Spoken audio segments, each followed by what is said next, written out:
Good morning, everyone. My name is Allison DeGuide, and I'm with the Illinois Restaurant Association. I'd like to thank you for joining today's webinar on Illinois Secure Choice. Today's webinar is being broadcast in English, Spanish, and Mandarin Chinese. To listen in Spanish or Chinese, please use the interpretation button in your toolbar. This webinar is presented by the Illinois Restaurant Association in partnership with the Cook County Small Business Source. Established to ensure businesses emerge from COVID-19 intact and positioned for growth, the Small Business Source connects small business owners with expert guidance and support. Services include no-cost business advising, resources, and events that connect small business owners with a community of advisors. For one-on-one business advising, sign up at cookcountysmallbiz.org. It's easy and free to sign up. Also, before we begin, I'd like everyone attending to know that the Illinois Restaurant Association remains a resource to you. We send regular email updates with what you need to know, and you can sign up for those on our website. For today's webinar, you can use the Q&A button to post your questions at any time during the presentation, and we'll do a Q&A session at the end. At this time, I'd like to introduce our panelist, Christine Chang, Director of Secure Choice at the Illinois State Treasurer's Office. Christine, feel free to take it away. Thank you so much. Good morning, everyone. I hope everyone is doing well in these, still going strong on summer, I would say. I know we chatted about that earlier. Anyway, I'm going to go ahead and share my screen now so you all can see what we're talking about. And this deck will be available to you. So I know you may want to take notes, and that's perfectly fine, but do know that, you will have access to this deck. All right, let's get this going here. All right. So again, as Allison mentioned, I'm Christine Chang. I'm with the Illinois State Treasurer's Office, and I work on the Illinois Secure Choice Retirement Savings Program. So just to give you an overview of where we are heading today, I'm going to discuss the Illinois Secure Choice Program itself, but really also the state law that animates that program and who that state law covers and kind of all the ins and outs of that particular state law. I'm going to also discuss what it looks like on the employer side to be facilitating employee enrollment in the Illinois Secure Choice Retirement Program. I'll also talk briefly about what options a saver or a participant in the program has in terms of their savings options. I'll also bring out resources that you can use as you're navigating this whole process, and of course, happy to field your questions at the end here. All right, so to get things started, why did the state of Illinois do anything related to retirement savings and retirement security? The answer to that question is when you look at the retirement savings landscape in Illinois, but really across the country, what becomes apparent very quickly is that we are facing a looming retirement savings crisis wherein too many people have too little saved for their retirement. And this lack of retirement savings sufficiency has impacts on multiple levels, certainly on the level of the individual worker. It's a very poor outcome to reach the end of your working career and to be concerned about if you're going to outlive your savings, for instance. On a macro level, this is a fiscal issue because as more and more retirees lean more heavily on publicly funded programs, this is going to increase the burden on Illinois, on finances, on taxpayers. So just to put some stats out there, nearly half of working age families have nothing at all saved formally in retirement accounts. To that higher level fiscal impact, Illinois alone is projected to face $8.8 billion in additional costs over a 20-year period due to this lack of retirement savings sufficiency. Now, it's not all bad news. There are ways that we can help workers set aside more of their money for retirement. For instance, AARP has found that workers are 15 times more likely to save for retirement if they can do so at work through payroll deduction. But at the same time, we know that 40% of our private sector workers here in the state don't have access to a workplace savings option. And if we really look at who is facing that access gap in terms of not having access to an easy way to save at work, this population is disproportionately workers with lower wages, workers at small businesses, workers of color, and female workers. So there's absolutely an equity issue here at play as well. So that's the backdrop against which the General Assembly decided to do something in passing the Illinois Secure Choice Savings Program Act in 2015. So this state law states that certain businesses, and we'll get into the details of which one, need to either sponsor or contribute to their own qualified retirement plan or facilitate employee enrollment in the Illinois Secure Choice Program. Illinois was actually the first state in the nation to enact this type of legislation and the second to launch a program when it launched Illinois Secure Choice in 2018. There, in the intervening years, has been an increased interest and growing momentum behind this type of legislation on the state level. We now have 20 states across the country that have enacted similar types of retirement security legislation. So all of the states that you see shaded in either red or pink on this map here. So to get into what is Illinois Secure Choice itself, so this is the retirement savings program that's created by the state law that we just discussed. It's meant to be a simple and easy way for workers to set aside money for their retirement. The way that it actually works is that a participating employee would set aside a portion of their paycheck to fund their own individual retirement account or IRA. And this process of funding that IRA is facilitated through the payroll deduction process that's handled by their employer. Just a note here, just structurally, the program is overseen by a seven-member public board that is chaired by the Illinois State Treasurer, and it's administered by a third-party financial services firm known as Ascensus. One other quick note too, because I think we sometimes do get questions about this, keep in mind that participants who are putting aside their funds to fund their retirement, those funds are kept in a trust that is separate and apart from the state treasury. These are not funds that are touched by the treasurer's office. These funds are not commingled with state pension funds, for instance, and these funds are managed by professional investment managers. And I will discuss later on who those managers are. So I want to talk about a few key features of the program just to kind of acclimate you to what Secure Choice is. Number one, participation on the part of an employee is voluntary. So the employee has control over if they want to be in this program or not. Keep in mind that this program does utilize automatic enrollment as a best practice taken from the 401k industry, but an employee always has the right to opt out, or if they opt out and later on want to opt back in, they're free to do so. The other part of maybe this kind of goes alongside with the idea of automatic enrollment. There are program settings that are set as defaults by the board, and this is to accommodate somebody who maybe wants to have a more hands-off approach, maybe somebody who's not been in an investment account before. There are these thoughtful defaults that are built into the program. However, as with anything related to this account, the participant can always change those account settings in whatever way fits their preferences and their objectives. So I'll talk about what those default settings are a little bit later on. And then finally, I want to highlight the portability of these Illinois Secure Choice accounts. If you recall, the vehicle of savings here is an IRA, individual retirement account. That I is important here. These are accounts that belong to those participants. They're not tied to their employer. So you can be an employee who has this account who may work for multiple employers at the same time. You may move from one employer to another. That account is always yours. You're always in control of it. If you move from one employer who facilitates Secure Choice to a separate employer who facilitates Secure Choice, it's the exact same account. It all funds the same thing. Now, moving on to which employers are covered by the state law, it's employers who meet the following three requirements. First, they're not already offering a qualified retirement plan. Second, they had at least 5 Illinois employees in every quarter of the previous calendar year. And finally, they've been in operations for at least 2 years. So these are the employers that, per the state law, need to either start their own qualified plan or start facilitating Illinois Secure Choice.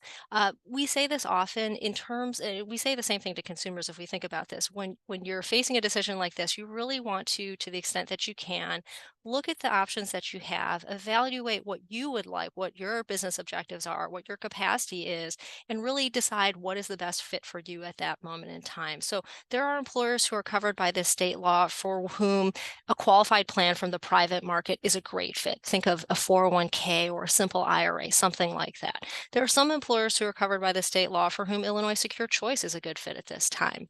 Now, before we move on to employee eligibility, I want to highlight one major thing because we do get a lot of questions about this. When we talk about having at least 5 Illinois employees in every quarter of the previous calendar year, what is the basis for that employee count? The answer to that question is quarterly withholding income tax returns that are filed by employers to the Illinois Department of Revenue.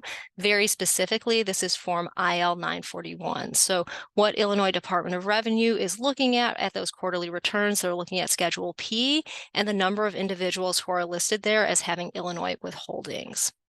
Again, the basis for our universe of employers in any given year is data from the previous calendar year. So here today in 2024, we're relying on 2023 calendar year data. Moving to the employee side of the equation here, which employees are eligible to join Secure Choice under their employer? These are employees who meet three requirements. First, they have wages that are applicable to Illinois. Second, they're at least age 18. And third, they have either a Social Security number or an individual taxpayer identification number, also known as an ITIN. A few things to note here. The first thing is that the employee state of residence has no bearing on their eligibility. So what we're looking for is workers who are, active in Illinois and are being paid Illinois wages, regardless of where they may reside. We obviously border a number of other states. We have residents from other states who are working here within Illinois. So again, state of residence is not a factor for eligibility. The other point that I want to make here too is that there's no hours worked minimum. So an employee to be eligible to come in through a covered employer, they can be part-time, full-time, temporary, seasonal. There's no, again, hours worked minimum. And then finally, if you are a business owner who's receiving W-2 wages from the business itself, then you would also be considered an eligible employee, the same as any other staff member. I do also want to point out, though, that Illinois Secure Choice is open for self-enrollment. So an individual worker who is otherwise eligible to open an IRA can certainly come in and open their own Illinois Secure Choice account, even if they're doing that apart from a covered employer. So for instance, they may work for an employer that's not covered by the state law, or they may be their own employer. They may be self-employed, part of the gig economy, etc. So if an individual does want to self-enroll, they'll just come onto our website, which is ilsecurechoice.com, go over into the Saver section. As you can see there on the right, there's an option for signing yourself up. In terms of how we've been bringing covered employers into the fold, we've been doing so in a staggered waves since the program opened in 2018. So we started with the largest employers in the state, and then year to year, we've been working our way down to smaller and smaller employers. Today in 2024, ahead of a November 1st deadline, we're welcoming employers that had at least 5 Illinois employees in every quarter of 2023 and that are newly covered by the state law. So in terms of what that November 1st deadline represents and what action item it requires, it really depends on the employer situation. So if an employer already has a qualified plan or is right about to put a qualified plan into place, then the action item for them by November 1st is to report an exemption to the program. And I'll talk about where to do that. The other option would be if the employer does not have a qualified plan, is not intending to put a qualified plan in place, and thus would be facilitating Illinois Secure Choice. Well, then November 1st, this is the date by or around which that employer should have started the Illinois Secure Choice onboarding process, which I'll go over in more detail. Very briefly, I just want to address employers that are smaller than that 5 employee threshold, as we're often asked about that. So an employer who doesn't meet the size requirement per statute would not be covered by the state law, would not facilitate participation in Illinois Secure Choice in the same way that I'm about to discuss here. But keep in mind that, of course, if they have employees who are signed up for Secure Choice on their own or for really any other retirement savings program, if that employee wants the employer to facilitate a payroll deduction, then of course, the employee is free to ask their employer to do that, and the employer, it's their choice if they want to facilitate that payroll deduction process. I want to discuss now how we communicate with our covered employers. So in any given year ahead of that November 1st deadline, we're going to start reaching out with official notifications beginning in late July or about 100 days before that November 1st deadline. I will make a quick note here that we do a level of pre-screening before we kick off that notification process, with the basis of that screening primarily being data from the U.S. Department of Labor related to qualified plan sponsors. So specifically, this is data coming from the Form 5500. So just know that we are trying to screen out sponsors of qualified plans to the extent that we can, understanding that that U.S. Department of Labor data set is not comprehensive, nor is it in real time. But just to note that we do try to cut back on notifying employers that we know to have a qualified plan. In terms of how we communicate, direct mail is our main channel of communication. So you can see on the left there a sample print mailer. And then we also will supplement with emails when we have valid email addresses coming over to us from Illinois Department of Revenue. So there on the right, you're seeing a sample email communication. I want to touch on one aspect of the statute because we're I think there are a lot of misconceptions that are floating out there around this particular topic, and it's about enforcement. So, per statute, the Illinois Department of Revenue, or IDOR, is charged with assessing penalties for noncompliance with the state law. Per statute, those penalty amounts are $250 per employee for the first calendar year of noncompliance, $500 per employee for any second or subsequent year of noncompliance. I do, though, want to note that IDOR does not take action immediately following the annual November 1st deadline. So if we use 2023 as an example, 2023 was the very first year that IDOR took formal enforcement action. Their focus in that year was calendar year 2021, employers that were notified of their requirements before 2021 started and who were still non-compliant as of early 2023 when IDOR started its formal notice process. The IDOR notice process looks like this. The first thing that IDOR will do is issue a notice of proposed assessment. So this notice will let the taxpayer know that they're out of compliance with the act and that they have 120 days to come into compliance before the proposed assessment, the proposed penalty would actually be assessed. If the employer passes through that 120-day period and remains non-compliant, that's going to prompt IDOR to issue a notice of assessment, which would be the actual assessment of the penalty. And then if the employer does not pay timely off of that notice of assessment, that's going to prompt IDOR to issue a notice of collection action. I now want to pivot over to what this looks like for an employer who's going to be putting Illinois Secure Choice out there as an option for their employees. So in terms of what is required for an employer in that situation, it's a few things that you're seeing here on the left. So it's registering by that November 1st deadline, and it's setting up an online account. So you will register at our website, ilsecurechoice.com, and part of that registration process is really just setting up your online account, setting up your login credentials, things like that. This online portal that's available through ilsecurechoice.com, this is where all of the administrative tasks related to Secure Choice are going to happen. After you register, you're then going to submit information about your eligible employees, and this will then kick off communications from the program directly to those employees to explain what this program is, explain what that employee's options are in that immediate period right after notification.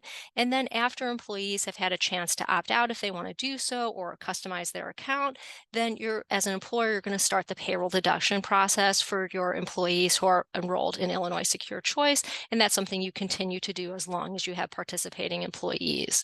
Now, I do also want to touch on things that you will not be doing as a facilitating employer, and that is you are not going to pay our program any fees because our program does not charge employers any fees. An employer does not have any fiduciary responsibility, i.e. they're not considered a plan sponsor. And finally, an employer is not allowed to make matching contributions. In terms of things that you cannot do, you cannot encourage or discourage participation in the program. This is meant to be up to the employee, kind of in a similar fashion. You're not to provide any investment advice. If an employee comes to you about, well, which investment option should I use? That is not the role that you play.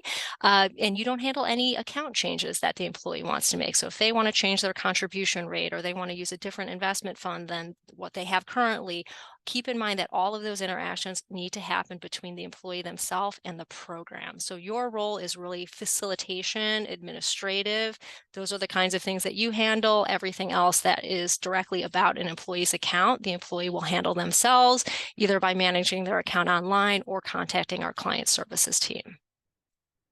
And then I just want to give you kind of a visual here in terms of how the onboarding process really plays out. So if we go to the left side, for every, when we kick off an annual employer onboarding wave, we're going to start sending those official communications, and each of those official communications is going to carry a 6-character access code.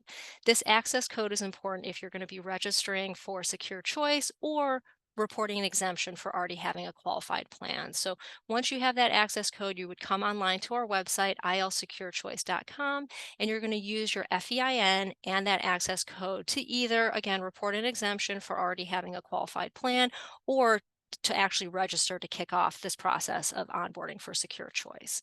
So if you are actually picking Secure Choice, once you register, you have 30 days then to set up your account and submit information about your eligible employees. So you can submit that information about your eligible employees, number one, through an Excel template. Number two, you can choose to do it manually. For instance, if you don't have that many eligible employees and you'd rather just do it line by line, that's fine. Otherwise, we have a spreadsheet template that you can use.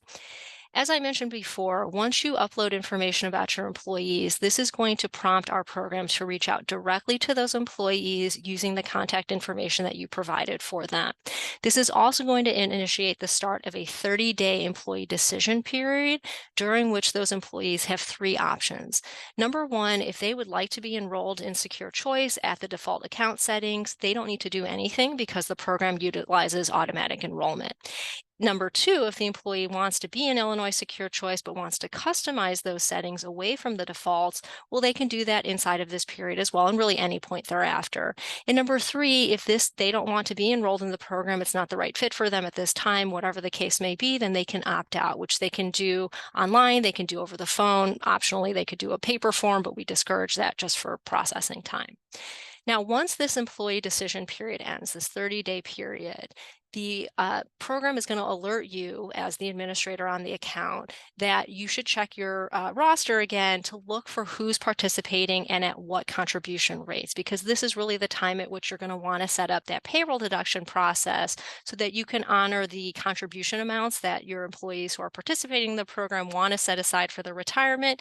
So you would do the deduction according to those rates of contribution, and then of course remit those deducted amounts to the program so that your participants can have their IRAs funded. Now, what we have on the right side there is just in terms of ongoing responsibilities. Of course, you're going to want to continue to do the payroll deductions and remittance of contributions as long as you have employees who are enrolled in the program. You're also going to want to do roster maintenance. So as you have people who may separate from you, marking those employees as inactive, but also as you may have eligible new hires, adding those individuals into the portal so they also have the option to save through this program if they so choose. Just to give you a little bit more of a visual here in terms of the access code that I mentioned. So again, when you get an official communication from us as a covered employer, you are going to see that 6-character access code, and that's the access code that you plug into our website, IL Secure Choice, alongside your federal employer identification number. So here's just a sample of kind of what that looks like. And then briefly, I just wanted to give you a preview of what the employer portal looks like. So I referenced this before. This is the portal through which you're going to handle all of your administrative tasks. This is just a snapshot here. So if we isolate sort of that center column, this dashboard is going to let you know where you are in the process and what your next step is. So for instance, this sample employer has already registered. You see kind of that check mark on step 1. Now what the portal is highlighting is the very next step is going to be adding information for eligible employees. And then of course, as the employer moves through this process, they're going to see like the next step highlighted for them. I want to point out that on the right, we have links to various support resources that you can utilize. And on the left, you've got your standard navigation. I will just call out that if you are, for instance, the business owner, you're registering for your entity, but you're not really the person who's going to be managing this kind of payroll to payroll, and you've got somebody else that you would like to have, that power, you can certainly name administrators to your account, or delegates, we sometimes call them. So this could be maybe somebody else within your organization, maybe a bookkeeper that you engage, an accountant, somebody like that. You're free to name as many delegates as will be helping you with administration of the program. Separately, if you work with a payroll provider, that is a separate little navigation area you can see there on the left. Payroll providers, you're going to want to have a conversation with your specific provider about what role they may play in this process of having the payroll deduction process move forward. There are some payroll providers that have a 360-degree integration with our program, which means that as an employer, you have a very hands-off role in making sure that all these things are happening. There are some payroll providers that offer a one-way sort of 180-degree integration, which means they can handle certain portions of the process, but then you as the employer or your delegate would handle certain other portions there. So I won't go too much into more detail there, but just to say a number of our employers do have a payroll provider who does play some part in this whole process. I do now want to pivot over to participants and employees and what choices they have within the program. So, as I mentioned, the program does use automatic enrollment, and there are default settings that our board has programmed in, although again, the participant is free to change any of the categories here. So let me just highlight a few things. The default IRA type in this program is a Roth IRA, which is to say an IRA funded with after-tax contributions. This is notable because for some of our savers, there will be times when they will want to dip into their retirement accounts. They may experience a financial shock that causes them to want to dip into their retirement savings. They're going to be able to withdraw their contributions without tax penalty because those contributions came in after tax was already paid on them. So a traditional IRA is available as an option for a participant. They would simply contact client services if they wanted to go that route, but the vast majority of the participants in our program are utilizing the Roth IRA.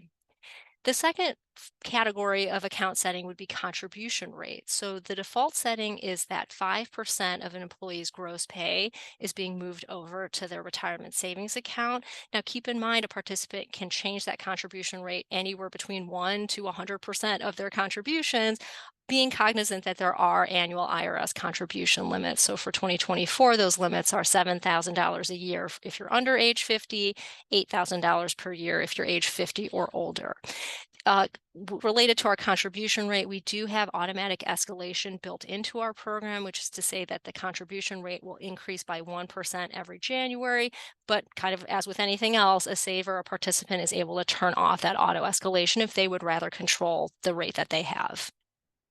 And then finally, related to the default investment option, that default is a target date fund that is most closely aligned to the year in which the employee is expected to turn age 65. So these target date funds are very popular, in the qualified plan market as well in 401ks, for instance. The target date fund is nice in that the allocation of assets within the fund is going to adjust automatically as that saver gets closer and closer to their target retirement year. So that portfolio mix is going to become more conservative as that employee is reaching the time when capital preservation is more of a priority for them. And this is all done automatically without the saver or the participant having to adjust anything themselves. At the same time, we do have a mix of other investment funds that a saver or participant can utilize. I think just a couple of takeaways from this particular screen. What you're seeing here is the full menu, and these are options that are set by statute. And I think one of the key things to note here is it's a limited menu, and that's done deliberately to not overwhelm with too many choices. In financial service products, oftentimes you find that there are so many different options that it's hard to navigate and it's hard to make a decision. So the board was very deliberate, and General Assembly, in setting a very specific menu that does accommodate several different risk tolerances, but that's meant to be very understandable and very digestible.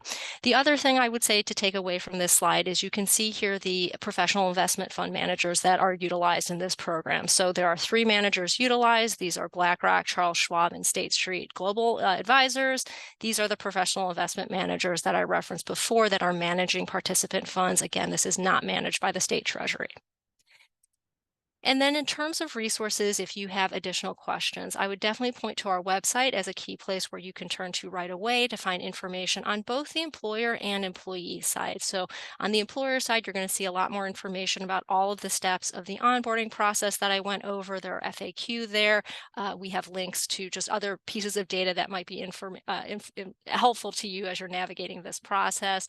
On the saver side too, there's information there about what the options are, how the process works, what investment funds are available, what the performance of those funds are, all of those things. Down the center of this slide, I do also want to highlight our client services team. So if ever you have a question or an employee has a question, we really highly advise that you reach out to client services to talk to a real person about what your situation is, what your question is. This telephone line is staffed 8 a.m. to 8 p.m. Monday through Friday, and critically, multilingual support is available. So we always say language should not be a barrier. Client services can speak with somebody in any language based on what they would prefer. We also have an email address for them that you see there. And then finally, we do offer training. So We have 3 employer-focused webinars, an overview, which is essentially what I've just done with you today. But then we have a couple of how-tos that really hone in on some of the technical aspects of the process that I mentioned. So how to add employees and then also how to submit contributions. Those are offered on a live basis, but we also have recordings that are available for on-demand viewing. On the participant end of things, we do have a saver overview that an employee can tune into. And again, with that one, we also have an on-demand recording. So that about wraps up what I have for you today, but happy to take any questions that you may have. Thank you so much. Yeah, we have a couple questions that were rolling in.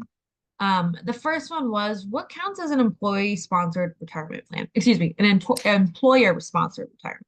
Yes, thank you for that question. So we have a very detailed FAQ on our website that I'm happy to also supply along with the deck. But generally speaking, we're talking about a tax qualified plan, meaning a qualified retirement plan that's mentioned in the Internal Revenue Code. So the most common would be a 401k, a 403b, a simple IRA, a SEP, a simplified employer pension. Those are the most common that we would see. And I think predominantly the 401k, the 403b, and the simple IRA are the most common of what we see. But I'm happy to link to the full list.